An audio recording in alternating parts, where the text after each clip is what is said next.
تو کیا محسن داوڑ کو آپ وزارت دینے کو تیار نہیں ہیں؟ ان کے اعلامیے میں لکھا ہے کہ محسن داوڑ ANP اور BNP کو وزارت ملنے کے بعد حلف اٹھانا چاہتے ہیں بلاول بھٹو زرداری۔ دیکھیے ایسی میرا نہیں خیال کوئی بات ہے، چونکہ جو ایک تمام جماعتوں کی گروپ تھا اس کے اندر تمام منسٹریل پوزیشنز کے لیے پچھلے 5-7 دنوں کے اندر تفصیل کے ساتھ بات چیت ہوئی ہے، اور کوئی ایسا میک اور بریک نہیں ہے کہ وہ کابینہ کے اوپر کوئی ناراض ہے۔ یہ اصل میں PTI کے جو لوگ ہیں اب پریشان ہیں، یہ جلد بازی میں جذباتی پنے میں استعفے دے چکے ہیں، اب ان کو قومی اسمبلی سے نکلنے کا غم کھایا جا رہا ہے۔ تو میں ابھی ان کو یہ درخواست کروں گا کہ یہ بچگانہ باتیں چھوڑیں، قومی اسمبلی کے اندر آئیں۔ اگر یہ چاہتے ہیں کہ عام انتخابات ہوں تو عام انتخابات بھی انتخابی اصلاحات کے بغیر نہیں ہو سکتے، اور انتخابی اصلاحات کے لیے ان کو قومی اسمبلی کی کارروائی کا حصہ بننا پڑے گا۔ تو لہٰذا جو انہوں نے بچپنے میں یا ضد میں یا عمران خان صاحب کے کہنے پر استعفے دے دیے ہیں، وہ استعفے انہیں واپس لینے چاہیے۔ میں اس پر آ رہا ہوں کہ کیونکہ انہوں نے ایک تلوار لٹکائی ہوئی ہے آپ کے سر پر، اس پہ بات کرنے سے پہلے اگر یہ وجہ بھی نہیں ہے تو کیا پھر یہ وجہ ہے کہ پیپلز پارٹی صدر مملکت، چیئرمین سینٹ اور گورنر پنجاب کے عہدے لینا چاہتی ہے، اور شہباز شریف صاحب نے ہاتھ اٹھا لیے کہ جا کے نواز شریف سے بات کر لیں، اس لیے بلاول بھٹو جا رہے ہیں لندن اور نواز شریف صاحب سے بات کریں گے؟ کیا پھر یہ وجہ ہے کہ پیپلز پارٹی بہت زیادہ مانگ رہی ہے؟ دیکھیے میں اس بارے میں کچھ نہیں کہہ سکتا، لیکن ہر پارٹی کا اپنا اپنا خواہش ہو سکتی ہے۔ میں یہ ضرور کہوں گا کہ یہ حکومت کوئی ایسی حکومت نہیں ہے کہ جس میں ہم 5 سال کے ٹرم کی منصوبہ بندی کریں۔ یہ ایک انٹرم گورنمنٹ ہے جو سال رہے گی، 8 مہینے رہے گی، 14 مہینے رہے گی، اس کے بارے میں قطعیت کے ساتھ نہیں کہا جا سکتا، لیکن اس حکومت نے بالآخر آزاد منصفانہ الیکشن کی طرف ملک کو لے کر جانا ہے۔ تو اس لیے میرا خیال ہے کہ ہم سب کا جو فرض ہے اور عوام کی بھی توقعات یہی ہے کہ چونکہ یہ ایک براڈ بیسڈ کولیشن ہے، براڈ بیسڈ کولیشن ہوتے ہوئے ہم وہ ریفارمز بروئے کار لے آئیں کہ جو ملک کے مفاد میں ہے، جس سے انتخابی اصلاحات ہو سکتی ہیں، ملک کی معیشت کو سنبھالنے میں مدد مل سکتی ہے۔ تو ہمارا اگر پرسپیکٹو یہ ہو کہ ہم نے جتنی مدت بھی ہمیں ملے گی اس میں کچھ ریفارمز لانی ہے، ملک میں استحکام لانا ہے اور آزاد منصفانہ الیکشن کرنی ہے، پھر الیکشن میں جس کو جو ووٹ دیں گے عوام اس کی اکثریت ہوگی، وہ اپنی۔ مگر آپ 8-10 مہینے کیسے رہیں گے اگر آپ ان سارے اتحادیوں کی خواہشات نہیں پوری کریں گے؟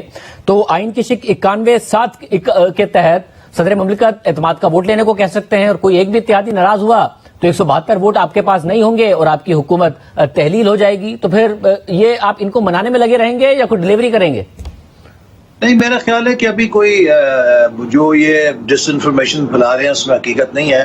یہ تمام جماعتیں ان کو معلوم ہے کہ بہت ہائی سٹیکس ہیں، عوام کی بہت توقعات ہیں، جو بھی اس کولیشن کو ساج کرے گا وہ اپنا سیاسی نقصان کرے گا، لہٰذا کوئی بھی اس کولیشن کو کمزور کرنے کا بوجھ اپنے اوپر نہیں لے گا، اور یہ حکومت انشاءاللہ کامیابی سے جو اس کا ایجنڈا ہے اس پر عمل درآمد کرے گی۔ باقی جب ایک براڈ بیسڈ کولیشن ہو اس کی ایڈوانٹیج بھی ہوتی ہے، ڈس ایڈوانٹیج بھی ہوتی ہے۔ ایڈوانٹیج یہ ہوتی ہے کہ اس کی پشت کے اوپر ایک وسیع تائید ہوتی ہے، ڈس ایڈوانٹیج یہ ہوتی ہے کہ آپ کو تمام چیزیں مشاورت کے ساتھ طے کرنی پڑتی ہیں، بعض اوقات وہ جلدی ہو جاتی ہے، بعض اوقات ٹائم لیتی ہے، لیکن بالآخر جہاں مشاورت ہوتی ہے وہاں خیر ہوتی ہے۔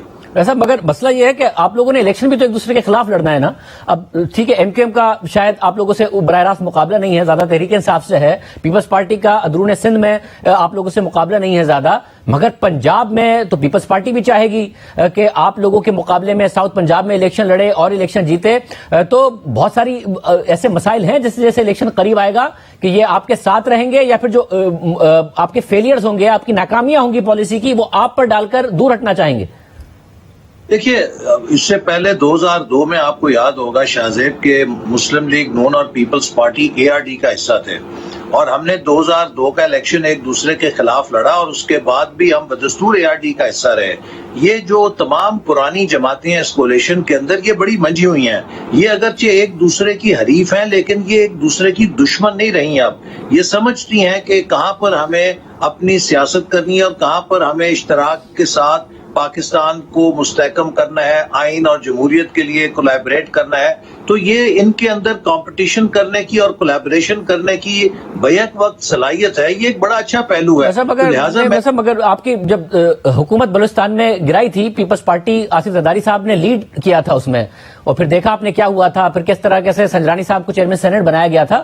تو آپ ماضی بعید میں جا رہے ہیں، ماضی قریب کی مثالیں کچھ اور ہیں جہاں جہاں آپ لوگوں کے انٹرسٹ ایک دوسرے کے ڈیفرنٹ ہوتے ہیں اور کہیں نہ کہیں ادارے شفٹ کرتے ہیں تو شفٹ آ جاتی ہے. وہ دیکھیے شاہ زیب، جو بھی کوئی ایکسپیڈینسی کرتا ہے اس کو تاریخ میں بہت دیر انتظار نہیں کرنا پڑتا. اب تاریخ کی رفتار بہت تیز ہو گئی ہے تو بہت ہی جلد اس کو تاریخ کے آگے شرمسار بھی ہونا پڑتا ہے. اگر کسی نے اس وقت بلوچستان کی حکومت کو گرانے میں حصہ لیا تھا تو آج وہ اس پر نہ اترا سکتے ہیں نہ فخر کر سکتے ہیں بلکہ شرمسار ہی ہوتے ہیں. تو اس لیے میرا خیال ہے کہ تاریخ سے سب کچھ سیکھتے ہیں اور مجھے امید ہے کہ انشاءاللہ تعالی ہم ایک استحکام کے ساتھ الیکشن کی طرف جائیں گے. چونکہ تاریخ سے آپ نے جو سیکھا تھا اس میں جب آپ گئے 2018 کے الیکشن میں تو ظاہر ہے نواز شریف صاحب کا پورا بیانیہ تھا اور اس کے بعد بھی جو آپ کی کیمپین تھی کہ انہیں نکالا گیا، خلائی مخلوق کی بات کرتے تھے وہ. اب الٹا نہیں ہو گیا ہے تو آپ کا ووٹر سپورٹر آپ سے کتنا مطمئن ہوگا کہ عمران خان صاحب کا بیانیہ اسٹیبلشمنٹ کے خلاف، عمران خان صاحب کا بیانیہ ہے کہ عدالتوں نے میرے ساتھ زیادتی کی ہے اور آپ لوگوں کے خلاف کے سازش کے تحت نکالا ہے. تو آپ کو کے لیے بڑا کمپٹیشن یہ نہیں ہے کہ آپ کو اپنے کارکن کو بھی بتانا ہے کہ بھئی ہم اب خلائی مخلوق کی گود میں نہیں بیٹھے ہیں. ایسا نہیں ہے کہ انہوں نے نکالا ہے عمران خان کو اور ہم آئے ان کے ذریعے. میں سمجھتا ہوں کہ جو آپ نے بات کی حقیقت بالکل اس کے برعکس ہے. میں سمجھتا ہوں کہ ہمارے بیانیے کی جیت ہوئی ہے. ہمارا بیانیہ یہ تھا کہ جو پاکستان کے قومی ادارے ہیں انہیں پاکستان کی سیاست میں نیوٹرل ہونا چاہیے، اس لیے کہ یہ ادارے کسی ایک جماعت کی پراپرٹی ہونا افورڈ نہیں کر سکتے. یہ پوری قوم کی پراپرٹی ہیں، ہر جماعت کو ان کے زندہ باد کا نعرہ لگانا چاہیے. تو اگر ماضی کے اندر کچھ اداروں کی طرف سے سیاسی مداخلت ہوئی اور اب اگر انہوں نے نیوٹرل پوزیشن لیا، یہ تو اس بیانیے کی جیت ہے.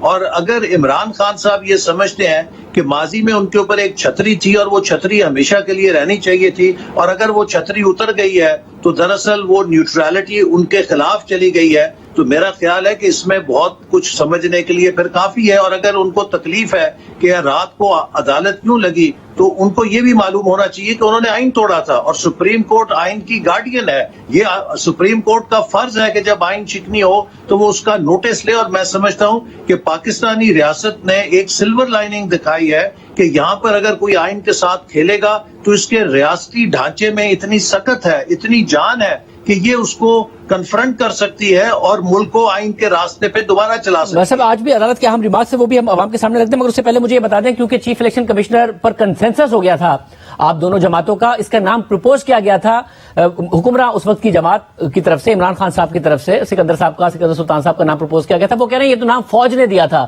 کیا آپ لوگوں کو بھی یہی بتا کے کنونس کیا گیا تھا کہ فوج کی طرف سے یہ نام آیا ہے تو ان کو چیف الیکشن کمشنر بنا دیں؟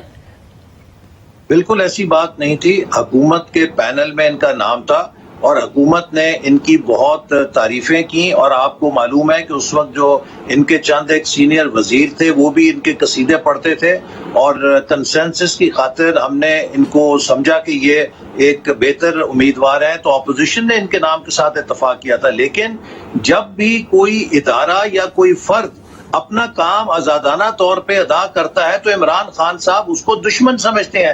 یہ چاہتے ہیں کہ جو بھی ادارہ ہو یا جو بھی فرد ہو وہ ان کی تابعداری کرے اور اگر ان کی تابعداری نہیں کرے گا تو وہ ملک دشمن ہے، وہ غیر جانبدار نہیں ہے. جب ڈسکا میں ان کی چوری پکڑی گئی، انہوں نے ڈسکے کے اندر الیکشن کو چرایا، پریزائڈنگ آفیسرز کو اغوا کر لیا، براڈ ڈے لائٹ رابری کی ووٹوں کے اوپر. الیکشن کمیشن نے جب اس کے اوپر فیصلہ دیا تو یہ ناراض ہو گئے. پھر اسی طرح فورن فنڈنگ کیس جو ہے پچھلے 8 سال سے تقریباً چل رہا ہے اور یہ ہیلے بہانے کرتے رہے کہ اس کو خفیہ رکھیں، کبھی ایک عدالت کبھی دوسری عدالت. دیکھیے نواز شریف صاحب، یہ بڑا اہم نقطہ ہے شاہ زیب، نواز شریف صاحب کو ڈسکوالیفائی کیا گیا کہ اپنے بیٹے کی کمپنی سے 10,000 درہم آپ نے وصول نہیں کیے اور ان کو شو نہیں کیا اپنا ایسٹ جو کہ آپ نے وصول کرنے تھے.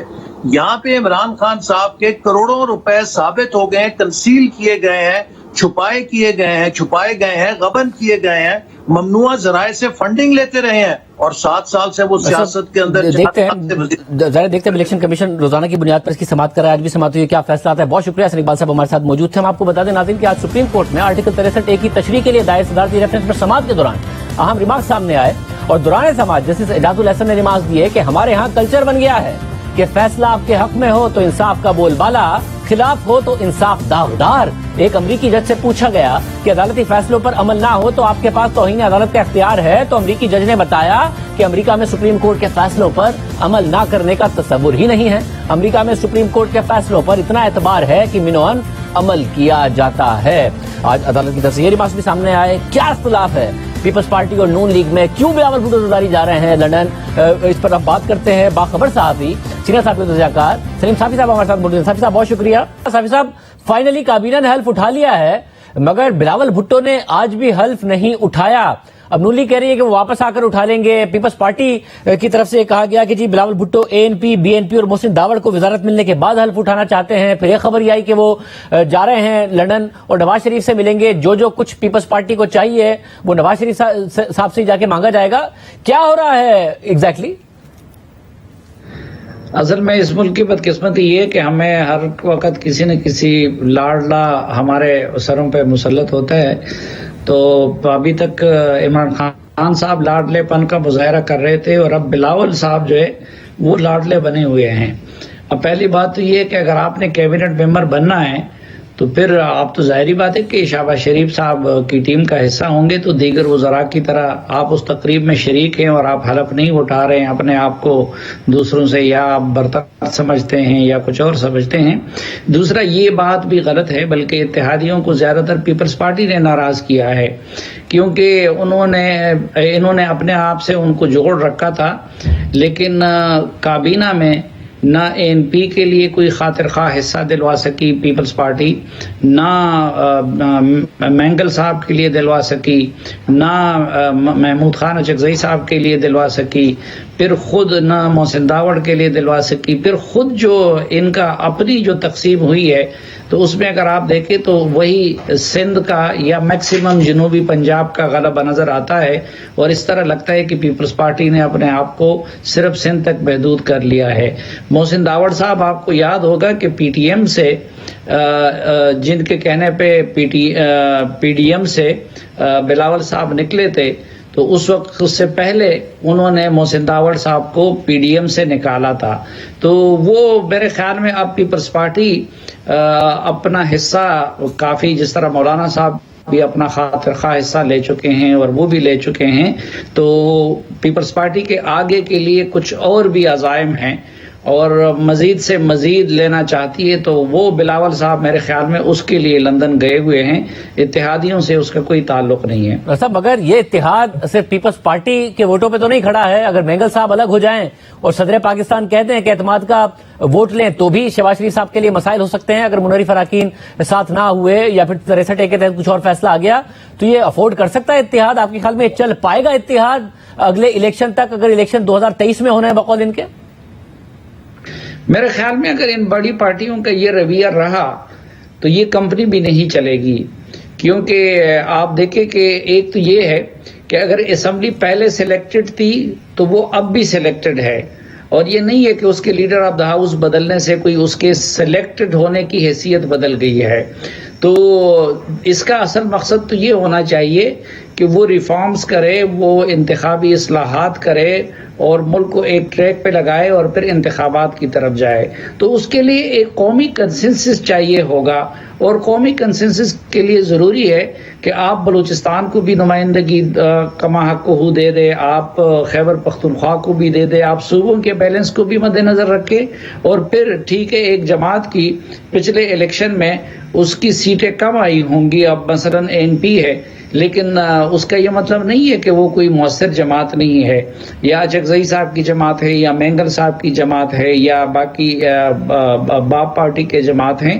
تو یہ بہرحال ان کو ایک شکوہ ہے، اور اگر ان دونوں بڑی جماعتوں کا رویہ یہ رہا تو آگے پھر ان کے لیے اپنا یہ نظام چلانا بہت مشکل ہوگا۔ بہت شکریہ سنگھ صاحب کی گفتگو آپ نے سنی۔ پیپلز پارٹی سارے معاملے پر کیا کہہ رہی ہے، قمر قاہرہ صاحب سے موقف معلوم کریں گے، آج وہ بھی کابینہ میں شامل ہوئے ہیں ایک بریک کے بعد۔ آخر آج بلاول بھٹو زرداری نے حلف کیوں نہیں اٹھایا؟ کیا واقعی اختلافات ہیں؟ کیا پیپلز پارٹی کی واقعی ڈیمانڈ زیادہ ہیں؟ آج بنے ہیں مشیر وزیر اعظم قمر کائرہ صاحب، پیپلز پارٹی کے سینئر رہنما ہمارے ساتھ موجود۔ کائرہ صاحب بہت شکریہ ہمیں شو میں جوائن کرنے کے لیے۔ کائرہ صاحب موجود تھے بلاول بھٹو زرداری، پھر بھی انہوں نے حلف نہیں اٹھایا، پھر یہ خبر آئی کہ وہ لندن جا رہے ہیں، نواز شریف صاحب سے بھی ملاقات کریں گے، اور ساتھ ہی یہ خبریں آئیں کہ پیپلز پارٹی صدر مملکت، چیئرمین سینیٹ اور گورنر پنجاب کے عہدے لینا چاہتی ہے، جس پر شہباز شریف نے ہاتھ اٹھا دیا اور کہا کہ جا کے آپ نواز شریف صاحب سے ہی مانگ لیں اور ان سے بات کر لیں۔ درست ہے یہ؟ سر گزارش یہ ہے کہ پیپلز پارٹی نے چیئرمین سینٹ کا کوئی نیا ڈیمانڈ نہیں کی، یہ تاثر بڑا عجیب سا آ رہا ہے۔ چیئرمین سینٹ تو آلریڈی ایک اسٹیبلشڈ ایشو ہے، اس کے اوپر تو کوئی نئی بات ہونی نہیں، وہ تو طے شدہ معاملہ ہے۔ دوسرا یہ ہے کہ شہباز شریف صاحب قومی اسمبلی کے ایک لیڈر آف دا ہاؤس بنے ہیں، کیونکہ ان کی جماعت کی اکثریت ہے، سینٹ میں ہماری جماعت کی اکثریت ہے، سنگل لارجسٹ پارٹی ہم ہے، تو لاجیکلی ہمارا حق بنتا ہے، وہ دونوں باتیں تو طے شدہ ہیں۔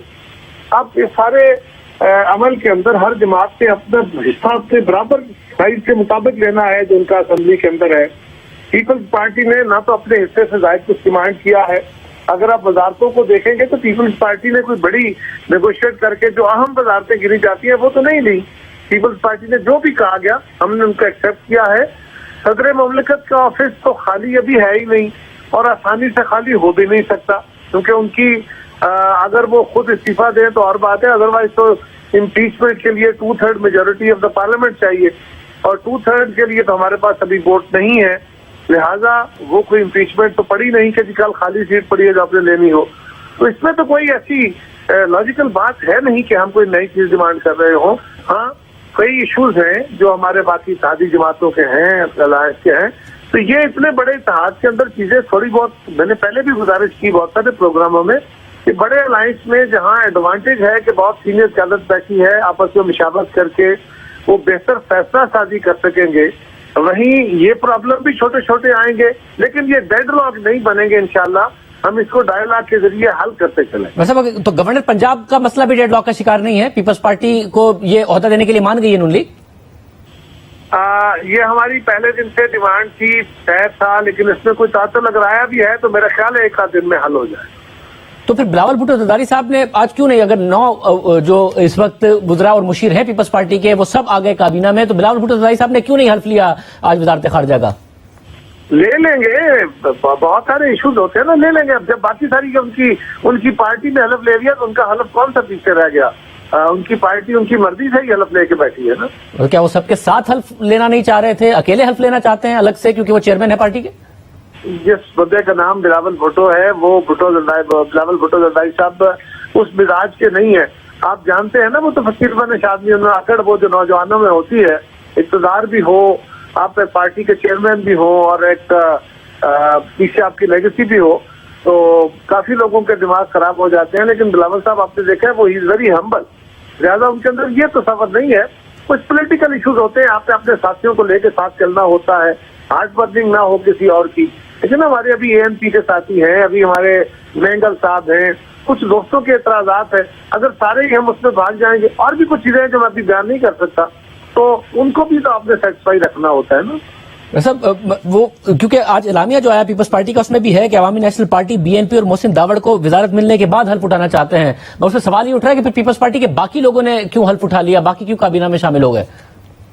دیکھیے اصل میں مسئلہ یہ ہے کہ جب پارٹی چیئرمین کوئی فیصلہ کرتا ہے تو اس کی صورتحال اور ہوتی ہے، ہم یقیناً ان کی مرضی سے ہی کابینہ کا حصہ بنے ہیں، ان کے آشیرواد سے ہی بنے ہیں، اور اس سارے عمل کے اندر وہ خود بھی بیٹھے ہوئے تھے، لیکن آپ اپنے باقی ساتھیوں کے ساتھ اظہار یکجہتی کے لیے بھی کچھ معاملات تو رکھتے ہیں نا جی، کہ میں تو آپ کے ساتھ ہوں، لیکن ہم اس گورنمنٹ کے ساتھ بھی ہیں، اور جو ہمارے ساتھی ابھی کابینٹ کا حصہ نہیں بنے وہ بھی گورنمنٹ کے ساتھ ہیں، ان کی ناراضگی نہیں ہے، ان کے کچھ ایشوز ہیں جو معاملات ڈسکس کر کے انشاءاللہ ریزالو کرنے ہیں، اس میں کچھ وزیر اعظم صاحب کریں گے، کچھ ہمارے باقی جگہوں سے ڈسکشن ہوں گی۔ مگر قائرہ صاحب اس پر اب حکومت نے، جو گزشتہ حکومت اس نے ابھی سے کہنا شروع کر دیا کہ 2 ووٹ پہ بنی ہے، اور صدر مملکت اگر انہیں ووٹ آف کانفیڈنس لینے کا کہہ دیں تو یہ کیسے لے پائیں گے؟ تو اگر صرف مینگل صاحب ہی ناراض ہو جائیں تو کانفیڈنس کا ووٹ نہیں لے پائیں گے۔ صدر مملکت ابھی تک پاکستان تحریک انصاف کے ہیں ڈاکٹر عارف الوی صاحب، تو یہ اب کمپنی چل پائے گی آپ کے خیال میں؟